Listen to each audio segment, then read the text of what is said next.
Hi guys, Assalamu alaikum. This is CS201 Introduction to Programming. आज का हमारा lecture number है 33। मैं जानता हूँ कि आप सबको लेक्चर्स की बहुत ज़्यादा ज़रूरत है, आपकी एग्ज़ाम्स हैं, मुझे भी पता है। लेकिन मसला ये है कि मेरी ना तबीयत बहुत ज़्यादा ख़राब है। मैं अपने बच्चों को भी क्लासेस नहीं दे रहा जिन लोगों ने फ़ीस पे की है, जिसकी वजह से वो भी बड़े परेशान हैं। लेकिन इसमें मेरा कसूर समझ लें, मेरी सेहत ख़राब हुई है तो मेरा कसूर है।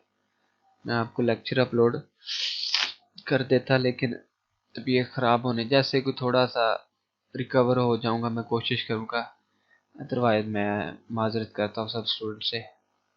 आप किसी दूसरे टीचर से किसी जगह से भी कोशिश करके फास्ट क्विज कर लो, पेपर आपका पास हो जाएगा।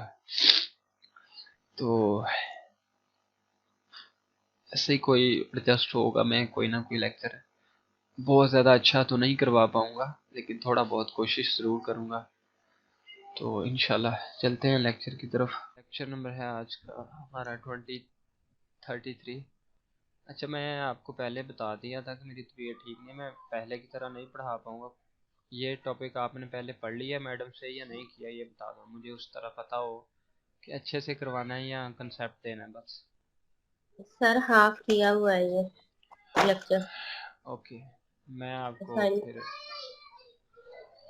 टच करवा देता हूँ। ऑपरेटर ओवरलोडिंग पता है क्या होता है? ऑपरेटर ओवरलोडिंग या कोई नहीं पता?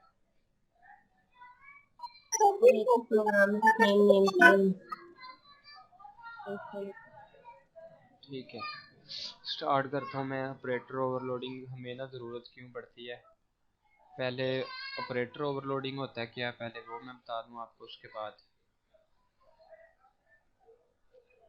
ये ना डेव, आपको बताया मेरे कंप्यूटर का ना इशू है, मैं इसको इस्तेमाल नहीं करूँगा नेक्स्ट।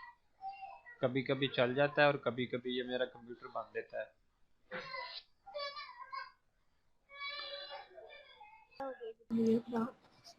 नहीं, कुछ नहीं होता, जब टाइम आया तब आना ही आना है। अच्छा, बात मैं करता हूँ कि ऑपरेटर ओवरलोडिंग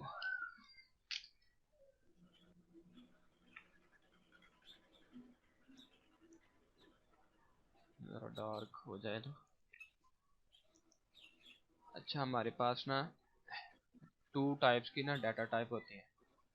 डाटा की जो टाइप्स होती हैं वो टू टाइप्स होती हैं ऑफ डाटा।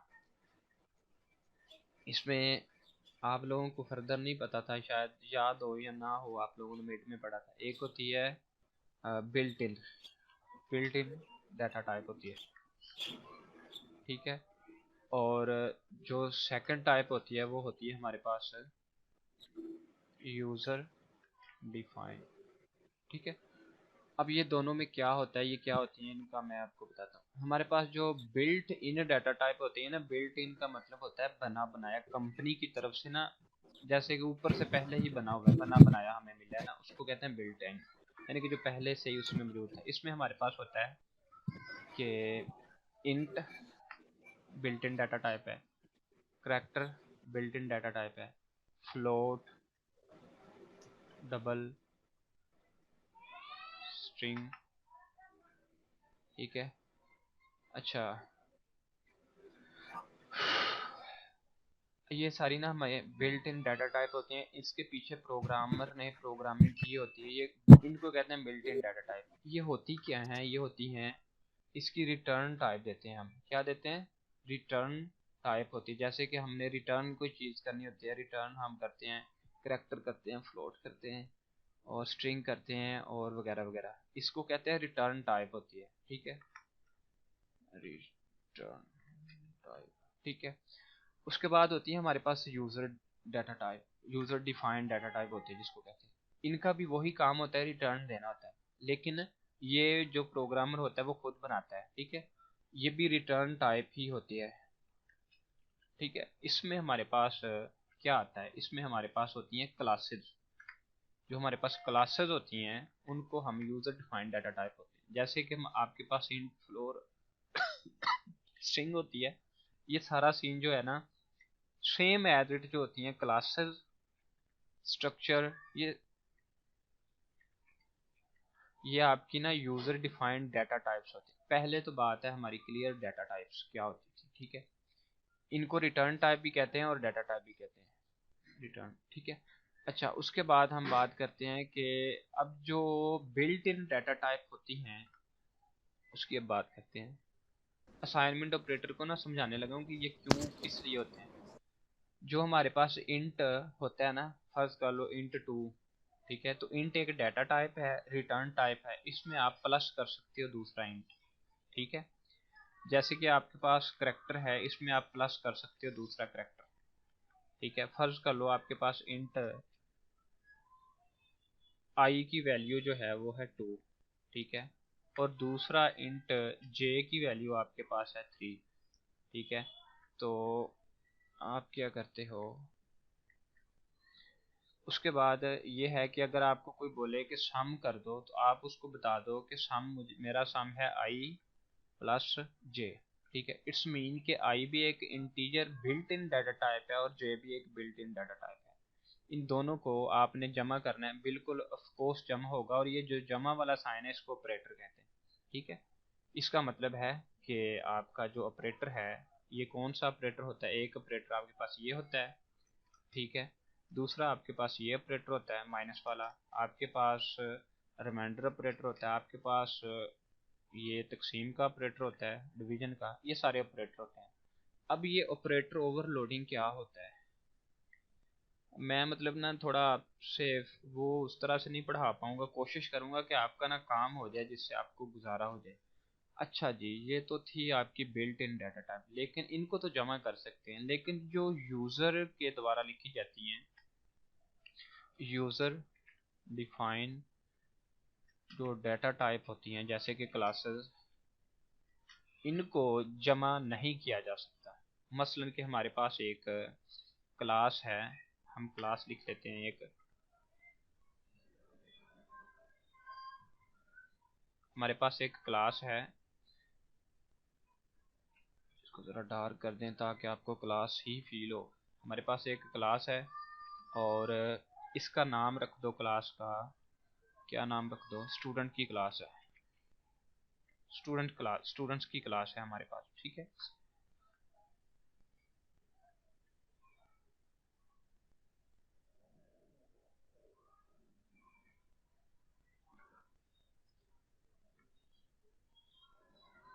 मुश्किल है यार डेव पेपर इस पे पढ़ाना।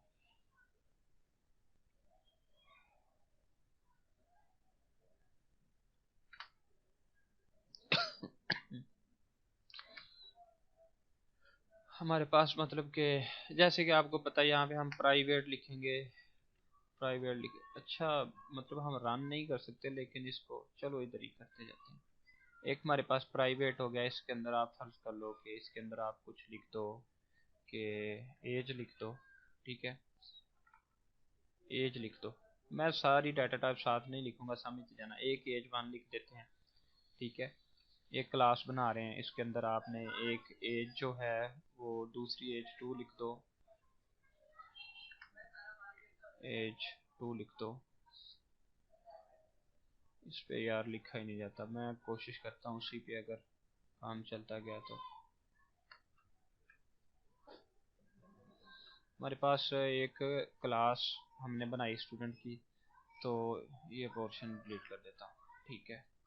इसके अंदर आप मतलब कि एक गेट डाटा का कोई ले लो, ठीक है, और दूसरा एक डिस्प्ले डाटा का ले लो,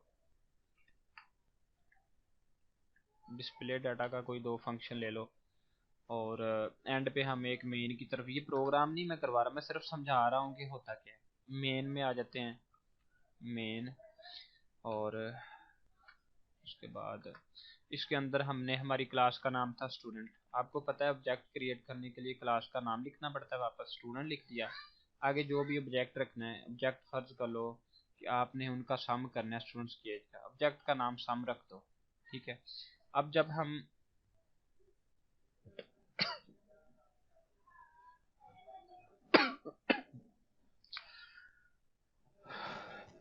अच्छा, यहाँ पे मतलब हमने एक सम नाम का एक ऑब्जेक्ट ले लिया, ठीक है, और एक बल्कि दो ऑब्जेक्ट ले लेते हैं, एक सम ले लेते हैं, एक नम ले लेते हैं, दो ऑब्जेक्ट ले लिए, ठीक है।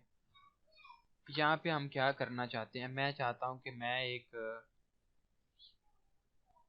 जमा करवाना चाहता हूँ, जमा इनके नेम बदलें ताकि आसानी से कुछ समझ आ जाए। एक का नाम मैंने सम रख दिया, एक का मैंने नाम कम रख दिया, ठीक है, कोई से भी दो नाम। तो जैसे आपने पढ़ा था कि सम जो है, मैं इसको कहता हूँ कि इसको इक्वल कर दो कम प्लस नम, इन दोनों को जमा करवाना है, ठीक है। अब हमारे पास ये जो नम और कम है ना, यहाँ पे आपने पढ़ा है कि जैसे कि बिल्ट इन डाटा टाइप्स को तो आसानी से सम की इक्वल कर दिया कि एक इंटीजर को प्लस दूसरे इंटीजर में कर दो, दोनों इंटीजर जमा हो जाएंगे और सम को वैल्यू मिल जाएगी। ये तो थे बिल्ट इन, इसलिए ये आसानी से जमा हो गई, जमा का ऑपरेटर लगाया। लेकिन जब आप बात करते हो ना कि कोई क्लास है, आपके पास क्लास है और उसका ऑब्जेक्ट है कम और दूसरा ऑब्जेक्ट है नम, और इनको आपने जमा करवाना है, और जमा करवाने के लिए आपने यहाँ पे ऑपरेटर यूज किया है जमा वाला, ठीक है, ये वाला ऑपरेटर। तो आप इसको जमा करवाओगे जैसे सम और नम इंट वाला, तो ये जमा ऐसा नहीं होगा, यहाँ पे आपको बहुत बड़ा एरर मिलेगा। वो कहता है कि आप सिर्फ उन चीज़ों को जमा करवा सकते हैं जो कि बिल्ट इन डाटा टाइप है, क्योंकि अब प्रोग्राम को ऊपर कंपाइलर को नहीं पता कि ये क्लास जो स्टूडेंट्स वाली है, ये जो क्लास स्टूडेंट्स वाली है, ये स्टूडेंट का क्या है, क्योंकि ये तो हमने यूजर डिफाइन एक रिटर्न टाइप बनाई ना, जैसे इंट करेक्टर फ्लोट है, तो यहाँ पे स्टूडेंट एक रिटर्न टाइप है। तो हमने यहाँ पे एक कम ऑब्जेक्ट बनाया, एक नाम ऑब्जेक्ट बनाया, तो इनको जमा कर देंगे। कंपाइलर को तो नहीं पता ये क्या है, क्योंकि इंट मेन करेक्टर वगैरह तो उसको पीछे कोडिंग हुई है, इसका नहीं उसको पता। तो इसके लिए आपको फिर ऑपरेटर की ओवरलोडिंग करनी पड़ेगी। फिर आपको यहाँ पे क्या करना पड़ेगा, उसको ऑपरेटर की ओवरलोडिंग करनी पड़ेगी। आप जैसे कि उसको बताओगे वॉइड, यहाँ पे आप उसको एक बताते हो कि आपका जो सम है, जो भी ऑपरेटर की आपने ओवरलोडिंग करनी है, उस ऑपरेटर को ऑपरेटर लिखना है, ठीक है। स्पेलिंग में गलत लिख रहा हूँ, आगे ये वाला ऑपरेटर लिख दिया, उसके बाद आगे आपने बता दिया उसको कि कौन कौन सा आपने करवाना है। फर्ज कर लो कि आपने दो करवाने, एक आपने कम करवाना है, ठीक है, और दूसरा आपने नाम करवाना है, ठीक है। इन दोनों को अगर आपने जमा करवाना है, ठीक है, तो जमा करवाने के लिए इसको ऑपरेटर ओवरलोड यहाँ पे करना पड़ेगा। इसलिए सारे जितने भी आपने इस्तेमाल करने हैं, यहाँ पे प्लस का करना है प्लस का कर दो, माइनस करना है माइनस कर दो, और अगर आपने ये करना है ये कर दो। अगर आपने मतलब जो भी ऑपरेटर इस्तेमाल करना है ना क्लास के अंदर, उसको आप डायरेक्ट इस्तेमाल नहीं कर सकते, उसको ओवरलोड करना पड़ेगा। अगर आपने इंक्रीमिनेंट करना है तो इंक्रीमिनेंट करो, अगर आपने डिक्रीमिनेंट करना है पहले उसको बताना पड़ेगा कि भाई ऑपरेटर मैंने ऊपर ओवरलोड कर दिया है, नीचे आके फिर वो काम करेगा। ऑपरेटर ओवरलोडिंग का बेसिकली काम ये था। ये सिर्फ मैं थोड़ा सा वैसे ही आपको बता रहा हूँ, आप तो वैसे माशाल्लाह अच्छे हैं, ताकि थोड़ा सा पीछे से कंसेप्ट हो जाए कि ये ऑपरेटर ओवरलोडिंग होता क्या है, ठीक है। उसके बाद हम पढ़ते हैं आज ऑपरेटर ओवरलोडिंग का लेक्चर नंबर 33, यानी कि जितने भी ऑपरेटर आपने पीछे पढ़े हैं ना, पढ़ते आ रहे हो दो तीन लेक्चर में, प्लस का माइनस का, वो सारे ऑपरेटर लोडिंग क्यों होते हैं, इसलिए होते हैं। इसी तरह आज असाइनमेंट वाला जो ऑपरेटर है ना, इसको ओवरलोड करना है। अब ओवरलोडिंग का तो आपको पता है ना कि जब हमने क्लासेस को एक दूसरे के साथ वैल्यू देनी है ना, यानी कि जैसे कि सिंपल में तो आप पढ़ लेते थे कि आपने क्या किया। फर्ज कर लो कि सिंपल में तो आपको पता होता था, जैसे कि आम प्रोग्रामिंग के अंदर आपको पता होता था। एलसीडी की रोशनी ऐसे जहर की तरह आंखों में आ रही है ना, एक मिनट मुझे जरा कम कर लेने दो।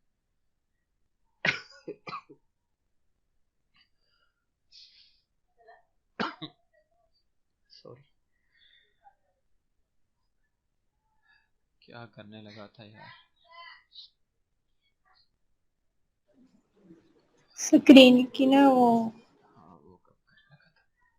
अच्छा, तो जो इसी तरह आपने पीछे पढ़ा के फर्ज कर लो, फर्ज ये सारा खत्म कर देता हूँ। पीछे आपने पढ़ा था प्रोग्राम के अंदर कि आपके पास एक इंट आई वैल्यू होती थी, तो उसको आप इक्वल कर देते थे 2 के, ठीक है। इट्स मीन इक्वल नहीं होता था, इट्स का मतलब था कि आई को दो वैल्यू असाइन कर दी। फिर आगे आप आते थे, आप कहते थे कि आई को जो है ना 2 नहीं देना, इसको जो है ना कोई नई वैल्यू असाइन कर दो, वो 3 कर दो। आगे आ जाओ, आप कहते हो कि आई जो है इसको जे असाइन कर दो, ठीक है। अब यहाँ पे ऊपर जे फर्ज कर लो कि वैल्यू है वो डिफाइन है, यानी कि मैं यहाँ पे कह देता हूँ कि जो जे है वो इक्वल है 40 के, ठीक है। तो अब आपने जो नीचे आई है उसको असाइन कर दिया जे की। ये तो थी simple built in data type के लिए, आप इसको नॉर्मली असाइन कर सकते थे। असाइनमेंट ऑपरेटर है असाइन करना वैल्यू, इक्वल नहीं है असाइन करना है। यहाँ पे मतलब ये है कि ये जो आई है, जब हम इसको कॉल करेंगे ना, इसको बुलाएंगे प्रोग्राम में, आवाज देंगे, तो इसको पता होगा इसको जो ये वैल्यू असाइन है। यहाँ पे ये कॉलिंग फंक्शन है और ये असाइनमेंट वैल्यू है जो कि इसको असाइन की है, ठीक है। लेकिन क्लासेस के अंदर ऐसा नहीं होता, क्लासेस के अंदर कुछ और होता है, ठीक है। अब क्लासेस की तरफ चलते हैं। वो कहता है असाइनमेंट ऑपरेटर, कहता है आपने सी लैंग्वेज पढ़ी, उसके अंदर आपने पहले ए को इक्वल बी कर दिया, यानी कि बी असाइन कर दिया। इसका सिंपल सा सीन था कि ये मेंबर वाइज असाइनमेंट होते हैं, यानी कि जो आपको सिंपल वाला सीन पहले पढ़ते आए ना, जो कि नॉर्मल होता है डिफॉल्ट, वो सिंपल मेंबर वाइज है, ये सारा सीन मेंबर वाइज है। लेकिन आगे जब हम एडवांस की तरफ जाएंगे तो ये मेंबर वाइज नहीं होगा, फिर इसके लिए कुछ हमें खुद करना पड़ेगा। तो इसके लिए फिर हमें अपनी कुछ ना कुछ वैल्यूज क्रिएट करनी पड़ेगी, अपना असाइनमेंट ऑपरेटर बनाना पड़ेगा, ठीक है। बेसिकली इस लेक्चर के अंदर 2-3 मोटी मोटी चीजें सिर्फ आपने वो करनी है, और पास्ट क्विज पे फोकस रखिएगा। पास्ट क्विज लाजमी तौर पे जितनी ज्यादा फाइल कर सकते हो करो, क्योंकि आपको काफी थ्योरी का पता है। अब यहाँ पे उसने, मैं वो कोड की तरफ नहीं जाता, इधर से कुछ करवाने की कोड कहता, we know that the string is nothing but the array of the character the string classes वगैरह, यानी कि स्टार बफ। यहाँ पे क्या कहता है कि मैं यहाँ पे थोड़ा सा कर लेता हूँ। फर्ज कर लो कि मैं उसको कहता हूँ कि मुझे एक इंट डाटा टाइप है उसकी, और मैं कहता हूँ कि मुझे एक बफर क्रिएट किया, उसके अंदर मैंने उसको वैल्यू दे दी। मैंने उसको बता दिया मेरे मुझे 50 वैल्यू मैंने उसको बफर के अंदर दे दी। अब ये बफर क्या है, अगर वो आपसे पूछ लेता व्हाट इज द बफर, तो बफर जो होता है ना, ये एक आर्जी तौर पे ना टेम्परेरी वैल्यू होती है, मतलब लोकेशन होती है मेमोरी के अंदर ना। बफर क्या करता है, एक छोटी सी ना वैल्यू एक जगह क्रिएट कर देता है टेम्परेरी तौर पे। यानी कि अगर आपके पास एक टोटल ये है ना, आपका कंप्यूटर की मेमोरी है, ठीक है, आप कोड लिख रहे हो, तो कोड के अंदर ना टेम्परेरी एक बफर क्रिएट कर देता है, इतना सा फर्ज कर लो। तो ये एक टेम्परेरी लोकेशन होती है, मेमोरी होती है, जो बाद में हम डिस्ट्रॉय भी कर सकते हैं दोबारा भी, मेलोक के लोक फंक्शन की, जैसा कि आपने पढ़ा डिलीट फंक्शन का इस्तेमाल करके, ऑपरेटर का इस्तेमाल करके। तो यहाँ पे जो आपने बफर पढ़ना है, बफ का वर्ड है, इसका मतलब यहाँ पे एक टेम्परेरी वैल्यू की वो बात कर रहा है, ठीक है। वो कहता है कि क्लास द मेंबर, कहते हैं it is the pointer to the character and it's the written as the buffer. यानी कि ये स्टार का तो आपको मैंने पीछे पहले लेक्चर में बता दिया कि उसकी उसको लोकेशन पॉइंट करनी है, और बाद में उसका एड्रेस देख के उसको उठाया जाता है। इसमें आपने कुछ भी नहीं करना, इसको छोड़ देना है, सिर्फ बफर का पता होना चाहिए। यहाँ पे अब वो कहता है कि फर्ज कर लो हमारे पास एक एक क्लास है, ठीक है, क्लास है, जैसे कि क्लास का नाम कुछ भी हो सकता है। क्लास का नाम रूम हो सकता है, क्लास का नाम अली हो सकता है, क्लास का नाम फैमिली हो सकता है, क्लास का नाम स्ट्रिंग हो सकता है, ठीक है। हमारे पास एक स्ट्रिंग नाम की क्लास है। अब उसकी वो बात करता है कि जैसे नॉर्मल फंक्शन को तो जमा करवाना काफी इजी था, लेकिन जब हम बात करते हैं स्ट्रिंग फंक्शन की, तो स्ट्रिंग की वो बात कर रहा है। यहाँ पे हमने एक स्ट्रिंग नाम की क्लास ले ली है, जिसे उसने s1 स्ट्रिंग दे के अंदर उसके बता दिया दिस इज द टेस्ट। अब फर्ज कर लो एक ये वाली स्ट्रिंग है, कंट्रोल सी किया इसको मैंने यहाँ पे, और कंट्रोल वी कर रहा हूँ यहाँ पे। फर्ज कर लो कि आपके पास, इसको 2 कर देता हूँ, ये 2 हैं, दिस इज द टेस्ट 2 कर देता हूँ, इसको टेस्ट 1 कर देता हूँ, ठीक है। और उसके बाद मैं ये चाहता हूँ कि इन दोनों को जमा करवाना है, और जमा करवाने के लिए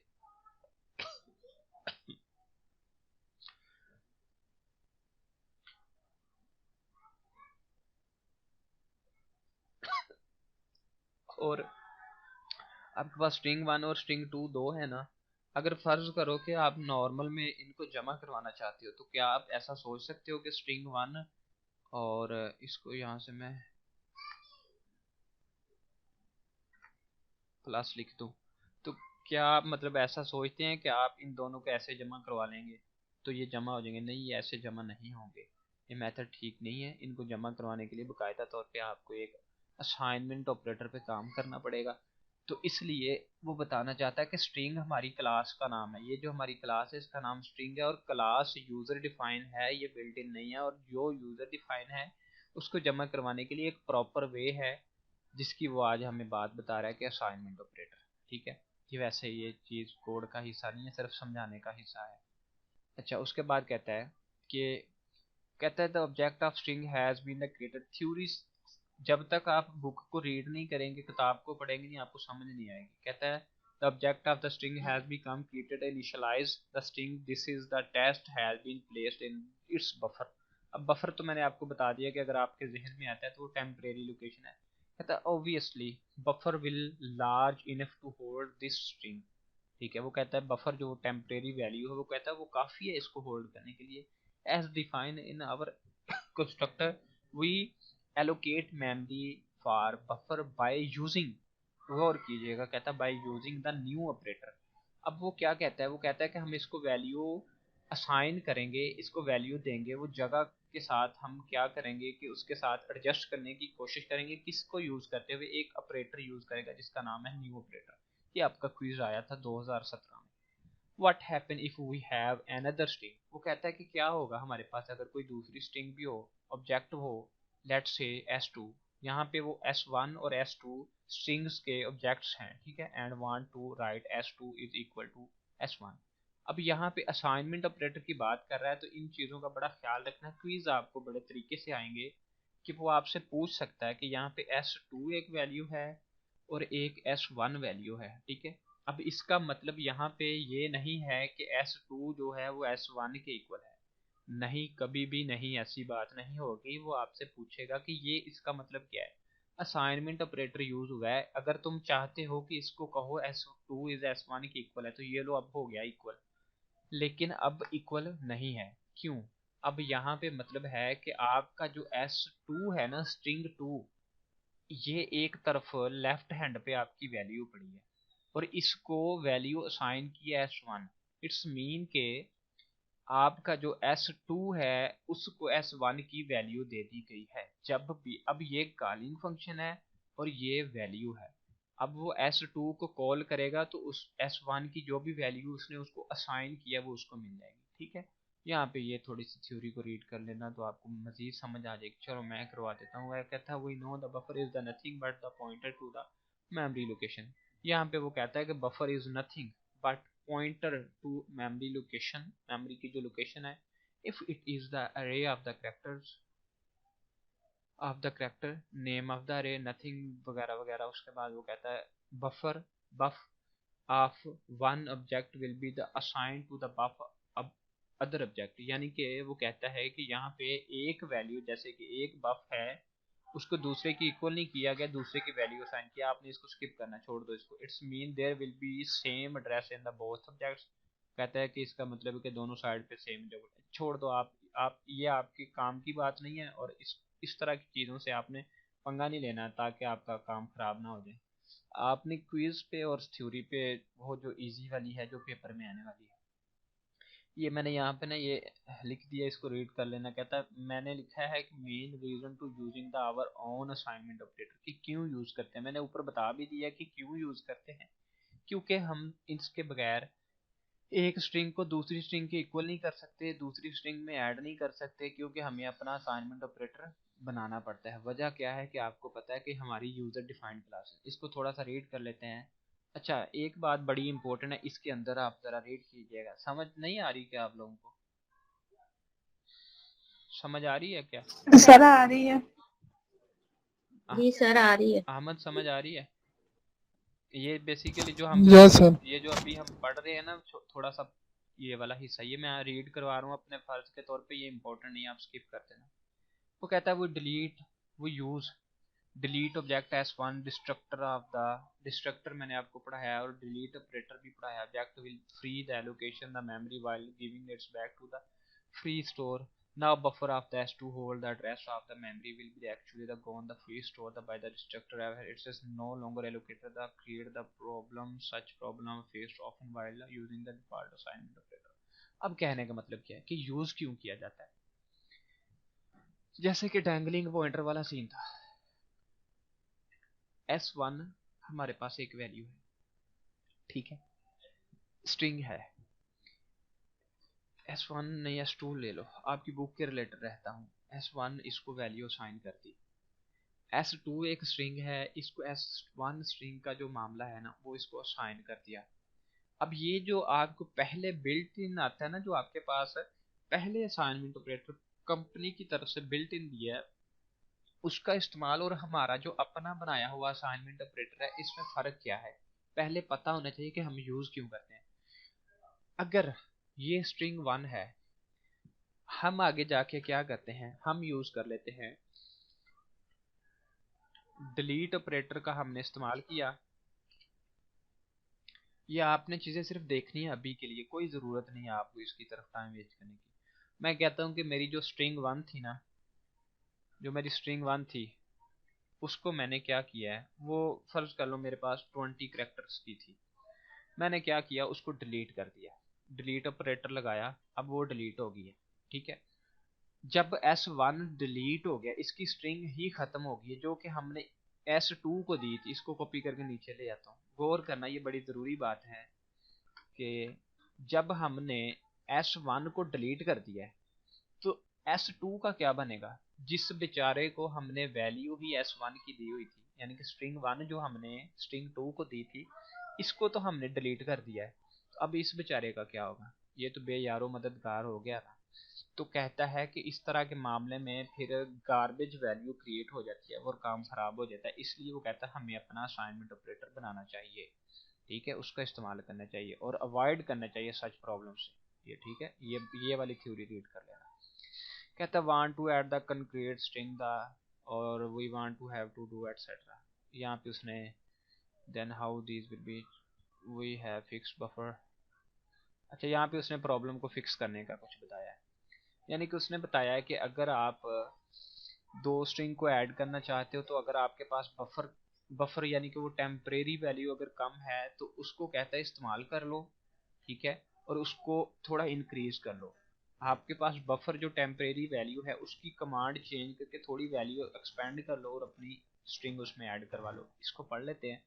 कहता है we have the fix string buffer in the memory, it is the important that the addition operator should perform an error check, ठीक है। उसके बाद वो कहता है ये एरर चेक वाली बात बड़ी इंपॉर्टेंट है, जो आपका एडिशनल ऑपरेटर प्लस वाला होता है ना, ये एरर चेकिंग के लिए भी इस्तेमाल होता है। ये क्विज आ सकता है, रट्टा मार लेना इस पे, मरना मैं आपको कोड करवा दूं लेकिन टाइम वेस्ट हो जाना एक लाइन पे। वो कहता है I should take the length of the first string, वो कहता है मुझे पहली स्ट्रिंग की लाइन जो है उसकी जो लेंथ है वो मेरे पास है। कहता है then the length of the second string, अब दूसरी की वो कहता है लेंथ, बिफोर एडिंग देम, वो कहता है कि दूसरे को पहले में जमा करने से पहले मुझे उसकी जो लेंथ है उसका पता होना चाहिए, मेरे पास वो होनी चाहिए। वो कहता है and check whether it is greater than the length, मतलब कहने का क्या है कि अगर हमारे पास फर्ज कर लो कि हमारे पास फर्ज कर लो कि ये एक जूता है, ठीक है, ये 10 नंबर जूता है, और इसके अंदर जो मेरा जो पाँव है वो, मेरा पाँव जो है वो 12 नंबर है,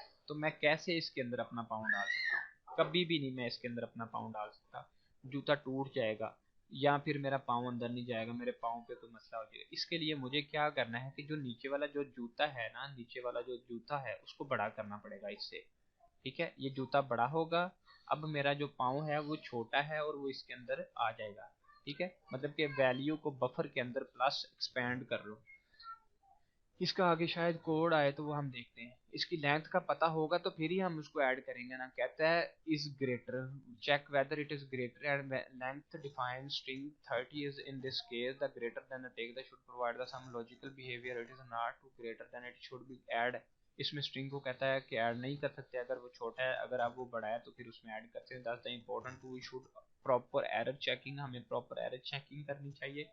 उसके बाद कहता है should not point to the same memory location in the two different objects, वो कहता है कि दो डिफरेंट ऑब्जेक्ट्स को एक ही, मतलब कि दोनों पाँव आप एक जूते में नहीं डाल सकते हैं उसका एड्रेस, तो वो फिर गार्बेज वैल्यू जो बैक हैंड पे वर्क है वो उसको हाल्ट कर देगा। वो कहते हैं इससे भी परहेज करना, ये बड़ा इंपॉर्टेंट फीज था, आया भी था। उसके बाद कहता है कि each object should have its own space, क्योंकि वो कहता है कि हर एक की अपनी स्पेस होती है, यानी कि फर्ज कर लो कि राहत अगर 5 रोटियां खाती है तो ये 5 खाती है, अहमद अगर 10 रोटियां खाता है तो ये 10 खाता है। हर बंदे की अपनी कैपेसिटी होती है, तो इन दोनों के सामने आप 4 रोटियां नहीं रख सकते, इनकी लड़ाई हो जाएगी। इस तरह से ना मेमोरी का भी सेम सीन होता है।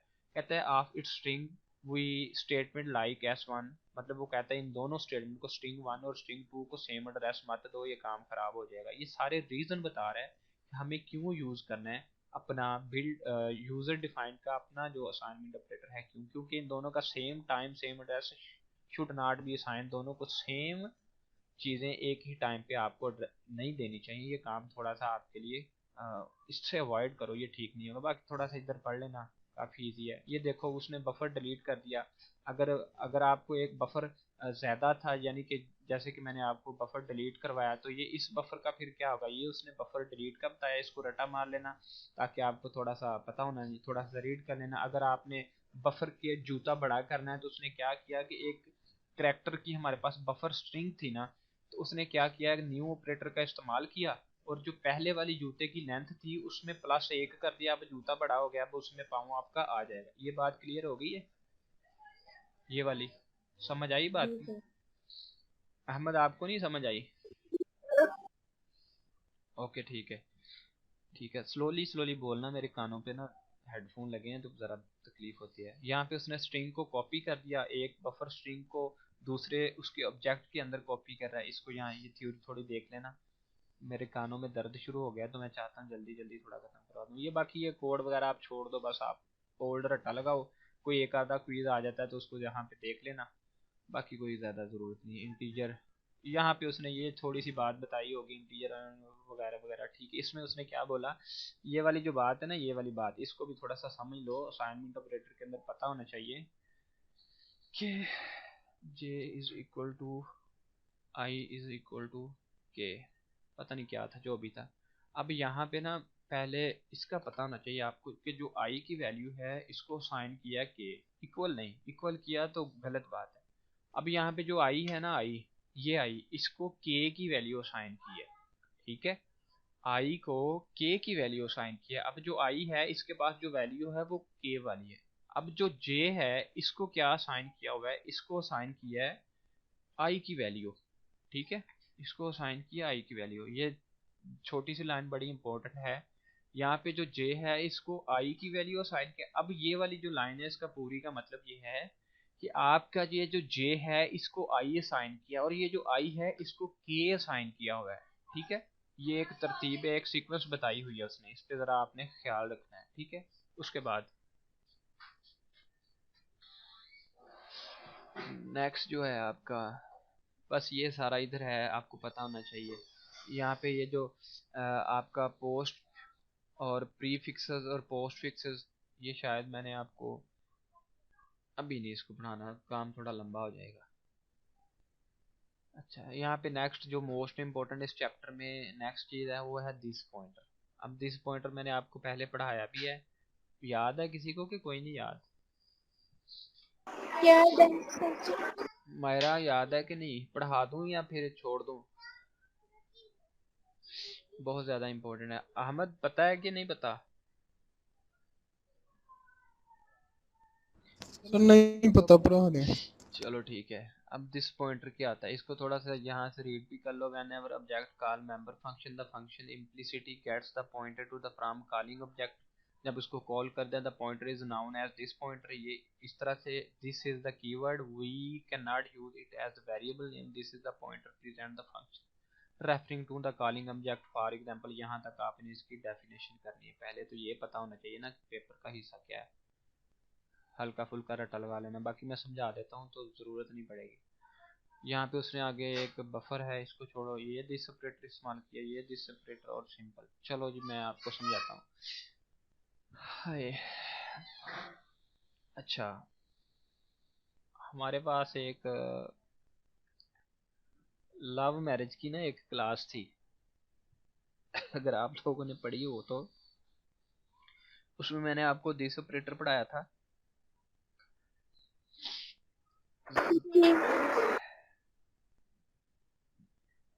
कुछ पूछा है क्या?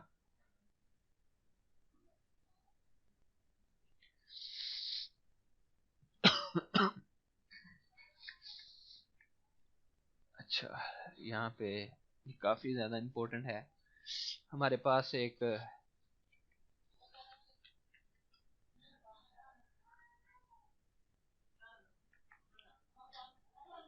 शोर नहीं करो यार।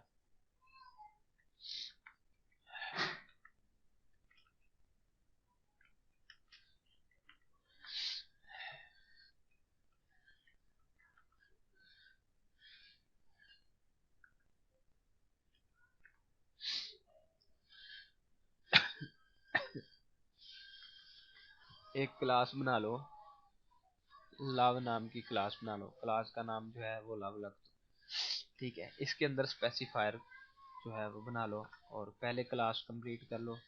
क्लास को पता है आपको यहाँ पे सेमी कोलन होता है, ठीक है। अब ये हमारे पास क्लास है, थोड़ी स्पेस दे दें। ये मेन प्रोग्राम है जो कि शुरू से पढ़ते आए हो, इसको थोड़ा दूर कर देता हूँ।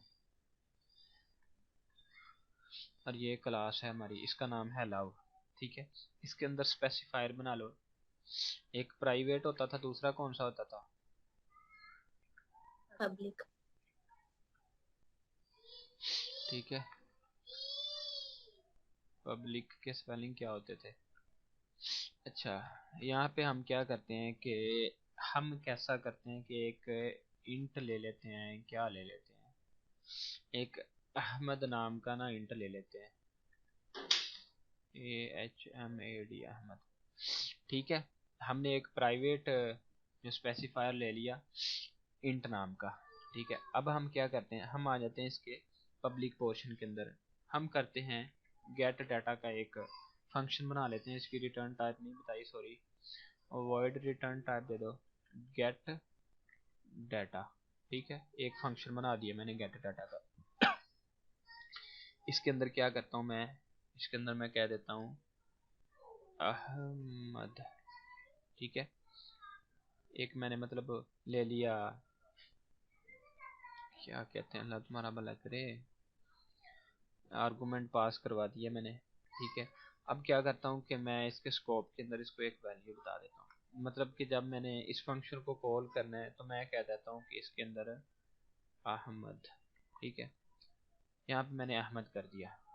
जब भी मैंने अहमद को कॉल करनी है, अब मैंने क्या कहा, ऊपर मैंने एक अहमद को डिक्लेयर किया हुआ है, मद, AHMAD। गलतियां आपने देख ली, मेरी आंखें बिल्कुल बंद है, मुझे बिल्कुल नहीं नजर आ रहा। अच्छा, यहाँ पे हमने ऊपर एक अहमद डिक्लेयर किया हुआ है और एक नीचे अहमद न्यू बना दिया, न्यू वेरिएबल ले लिया, ठीक है। अब इसको मैंने क्या बता दिया, मैंने बोला कि जो यहाँ पे मेरे पास अहमद है इसको इक्वल कर दो अहमद के, ठीक है। कंपाइलर ने क्या करना है, अहमद को अहमद के इक्वल कर देना है। फिर मैं क्या करता हूँ, मैं एक दूसरा फंक्शन बना लेता हूँ।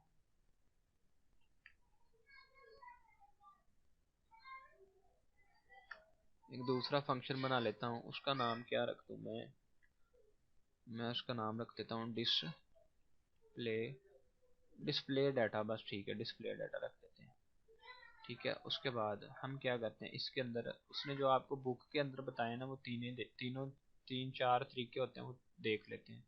अब जब आपको समझ आ जाएगा, एक उसने सिंपल दिया, एक ठीक हो गया। अच्छा, यहाँ पे अब हम क्या करते हैं, मैं उसको करवाता हूँ cout this is first method, ठीक है। ये पहला तरीका हमने इसको लिख दिया। अच्छा, क्या करवा रहा, दिस पॉइंटर, इसको यहाँ पे जो है ना मेथड बता देता हूँ। हमने जो अहमद ऊपर नाम रखा है उसको यहाँ पे मैं कॉल करवाऊंगा। एक मैं इसको सिंपल तरीके से अहमद सिर्फ सिंपल आवाज दे दूंगा, AHMAD अहमद आवाज दे दी, ठीक है। कर देते हैं, ठीक है। इसी को कर लेता हूँ मैं कॉपी।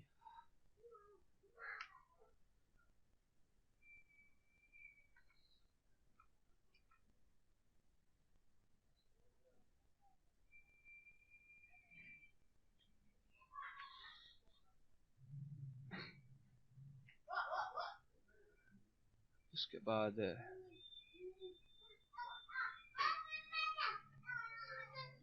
दिस पॉइंटर लगा देते हैं। आप इरिटेट तो नहीं हो रहे मसलन के?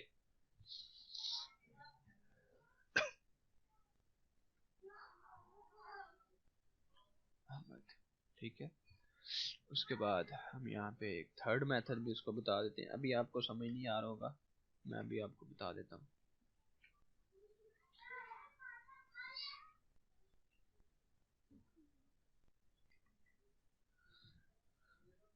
उसके बाद हम आ जाते हैं मेन के अंदर। यहाँ पे नज़र आता है ना, अब मेन के अंदर आते हैं हम। अब यहाँ पे हमारी क्लास का नाम क्या था? लव। मैंने ऑब्जेक्ट बनाना है तो क्लास का नाम तो लेना है ना, जो भी क्लास का नाम है। मैंने लव क्लास का नाम लिया। अब ऑब्जेक्ट बनाने के लिए कोई भी नाम रख दो। नाम क्या रख देते हैं ऑब्जेक्ट बनाने के लिए? हम रख देते हैं नाम ऑब्जेक्ट ही रख देते हैं। जो भी नाम रखोगे ना वो आगे आप इस्तेमाल करोगे। अब हमने यहाँ पे क्या किया, अब मैंने एक ऑब्जेक्ट बना लिया है, उसका नाम भी ऑब्जेक्ट ही रख दिया। अब मैंने क्या किया, ऑब्जेक्ट लिया, आगे डॉट ऑपरेटर लगाया। लगाते ही मैंने सबसे पहले गेट डाटा ले लिया, अहमद का मैंने डाटा गेट ले लिया। अब वो मुझे बता रहा है कि ये जो अंदर की वैल्यू है ना, यहाँ पे ये भी आपको वैल्यू इसको इनपुट कर दो। मैं कहता हूँ उसको अंदर की वैल्यू मैं कुछ बता देता हूँ, 34 बता देता हूँ। ठीक है, मैंने उसे डाटा गेट कर लिया। फिर मैंने आगे ऑब्जेक्ट का जो है डाटा वो डिस्प्ले भी करवाना है, ऑफकोर्स जो भी वैल्यू है वो डिस्प्ले करवानी है। अब यहाँ पे बात को गौर से समझिएगा। अब दिस ऑपरेटर क्यों इस्तेमाल होता है, इस बात की तरफ आते हैं। हमने एक क्लास बनाई, उसके अंदर एक तो वेरिएबल का नाम ले लिया अहमद।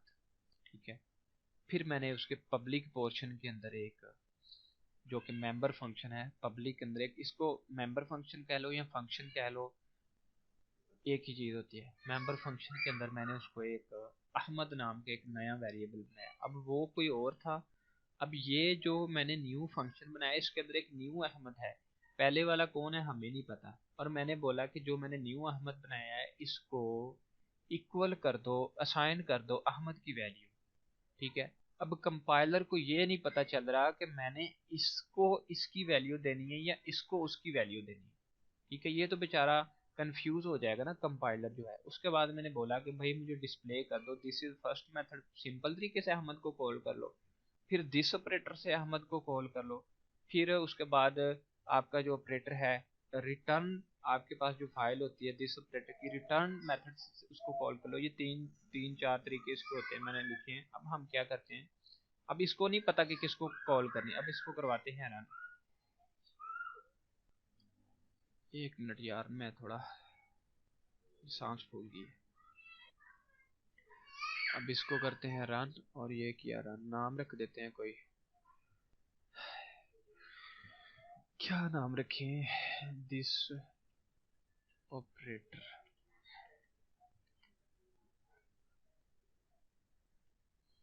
मुझे तो नजर भी नहीं आ रहा क्या वैल्यू प्रिंट। अच्छा देखिएगा, तीन मेथड से मैंने उसे कॉल किया है। अब मैंने उसे नीचे वैल्यू भी दी है, चेक करो 34 वैल्यू मैंने उसे दी है। अब 34 ने गेट डाटा में मैंने वैल्यू दी ना, गेट डाटा का फंक्शन ये है ना, इसे ऑफकोर्स क्या करना चाहिए कि ये 34 जो मैंने दी है इस अहमद को आके देना चाहिए। ठीक है, और अहमद की वैल्यू यहाँ पे प्रिंट करवानी चाहिए उसे। ठीक है, और अहमद ही हमें 34 आ जाएगा। लेकिन वो क्या कर रहा है, हमें 0 दे रहा है, क्योंकि कंपाइलर को पता ही नहीं चल रहा कि आप इसको कॉल कर रहे हो या इसको कॉल कर रहे हो या इसको, उसको तो सारा कंफ्यूजन क्रिएट होगी। अब हम क्या करते हैं, दिस ऑपरेटर लगाते हैं। अब हम करते हैं दिस ऑपरेटर। दिस ऑपरेटर के साथ आपने माइनस लगाना होता है और एरो लगाना होता है। इसको आप एरो ऑपरेटर भी कहते हो और दिस ऑपरेटर भी कहते हो। ठीक है, अब हम इसको कॉल करते हैं। ये मैंने 34 अहमद की वैल्यू दे दी है इसको, मुझे तो नजर नहीं आ रहा। हाँ 34, अब उसको 34 पता चल गया। अब उस ये दिस का काम क्या था,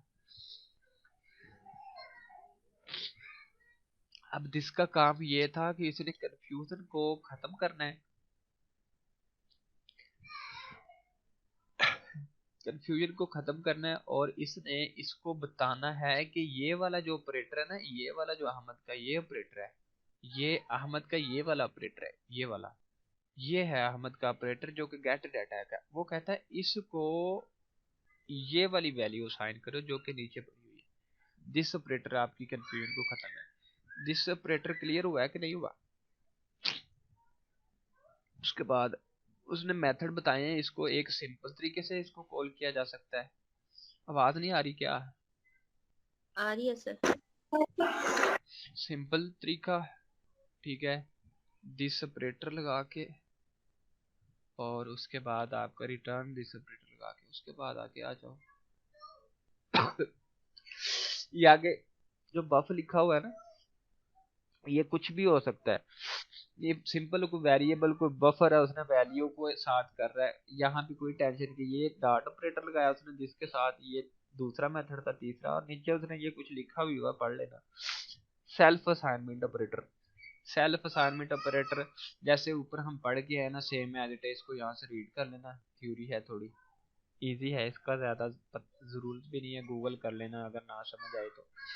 उसके बाद है यहाँ पे उसने क्या किया, सेल्फ असाइनमेंट ऑपरेटर। यहाँ से मैं बता देता हूँ कि उसने एक स्ट्रिंग का इस्तेमाल किया, कंस्ट्रक्टर को ऑपरेटर लगाया। अब यहाँ जब भी आपको पता है ऑपरेटर ओवरलोडिंग करनी है, आपने ऑपरेटर लिखना है। यार क्या मुसीबत है।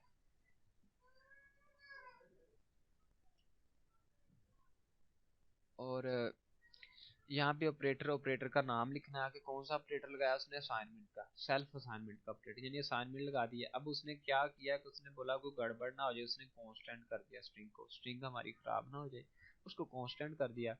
फिर उसने आगे इफ लगाया, उसने आगे इसका एड्रेस बताया अदर का, रिटर्न उसने क्या करना है, ये वाली स्टेटमेंट डिलीट, बफर को डिलीट कर दिया पहले जो कि एक्स्ट्रा पड़ा था हीप के अंदर, जो उसकी लेंथ है उसको उसने अदर आगे ये उसका ऑब्जेक्ट कॉल करवा दिया है।